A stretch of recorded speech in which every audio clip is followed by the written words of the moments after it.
Only thing, and this is the only thing I ever recommend, is consistency. That is the only thing you have control of. If you are consistently putting out good content, or even just shitty content, if you're just consistently putting out shit, there's a better chance that you get lucky. But really, that's about as much as you can do to really help yourself in the internet content creation space. Now, I always recommend at least trying it because it's a lot of fun. I think if you go into it with the mindset of, this looks fun, I want to try it, maybe I'll like it, then I think you will absolutely enjoy yourself, and maybe you get lucky and you become one of those streamers that pops off, or a YouTuber that blows up. So as long as you're having fun doing it, you're not wasting time, and you're not going to be disappointed if you don't blow up. Regardless of how I feel and how depressed I am, the sun is going to shine in the morning, and at nighttime the moon going to be there, and you're going to look up, these days going to keep going by. So do you let the days go by and look up and you done wasted a year doing what? Or do you just pick it up? All right, well, got to figure it out, made some mistakes, life goes on. Let me figure out life from this point. Hey, everybody out there. Wow, this has been fun. And here we are sharing a moment together. Hopefully a moment of motivation, purpose, growth.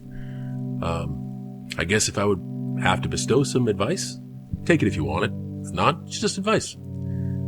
I would say never give up. And that widens out to whatever lens you want to put it in. I think as long as we are breathing, we have a chance. We are all eventually going to get to the finish line. So, I don't know, if you just attack every day with persistence and effort and, follow your excitement and enthusiasm and never give up, especially through those hard times, because I'm not going to act like it's all roses and candy canes. There'll be a bunch of hard times. Just do your best, try to do the best you can, and never give up. It's easy to give up. Hell yeah.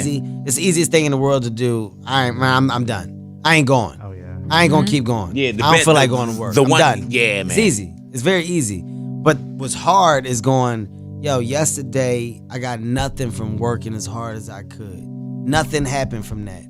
I'm going to do the same thing again today, but I'm going to try to go harder.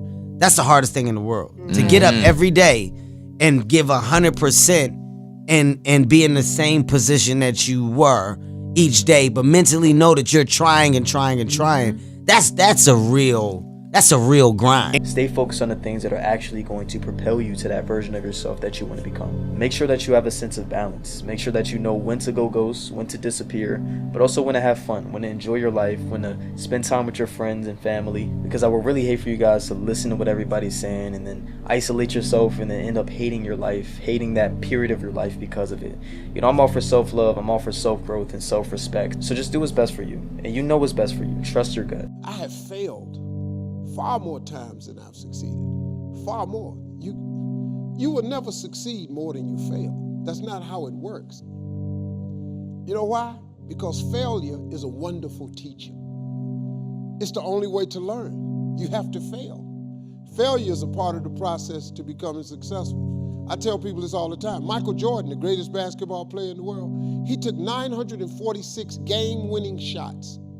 946 times since he was in high school, the ball has been in his hand to take the game-winning shot with no time on the clock. He has only made 146 of those. He has missed over 700 times, but he has made 146. You know what they write about? When he make it. They write about when you make it. So guess what? When you get through failing, all you got to do is make one. Persistence. Failure is a trick, okay? Let me say that again to get it in your subconscious mind. Failure is a trick, okay? It is a trick in the mind, okay? Failure and defeat is two different things. When people fail at something, they think it's over. They think, oh, I got defeated. No, okay? That's what failure wants you to do. It wants to trick you into thinking you are defeated. You're not defeated. The only person that can defeat you is you. The only thing that can defeat you is you. Defeat is a mental thing, okay? Defeat is I give up. That is what defeat is. Failure is, it just didn't work. So don't even look at it as failure. It just didn't work. Failure, the benefit of failure is you learn, okay? Look at any successful person, okay? Any person that has a multi-million-dollar business or even a multi-billion-dollar business. They all failed when they first started, okay? No successful person in life, in evolution, in anything, period, when it comes to business, money, anything. No person literally just, okay, I started this today. Oh, and I succeeded tomorrow. No, okay? Some people fail 10 times, 100 times, 1,000 times, even 10,000 times. But when they finally got their first win, that's when all the magic happened, okay? This is when all the wealth came in. But why did all that wealth come in, okay? Why did that magic happen? Why did they get their first win? Because they was persistent. And if I could work that hard every day, with being blessed with the physical tools that I have,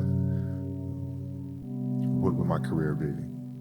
And I made a promise to myself from that day that I was going to work that hard every single day, so that when I do retire, I have no regrets. And that was the most important thing for me, is to leave no stone unturned, get better every single day.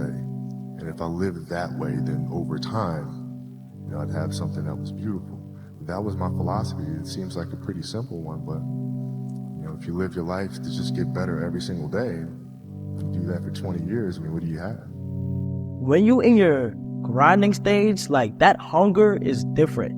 It's about if you can maintain it or not. Like, that hunger that you get is like a different type of, like, I don't know what it is. Like, all I wanted to do was just work.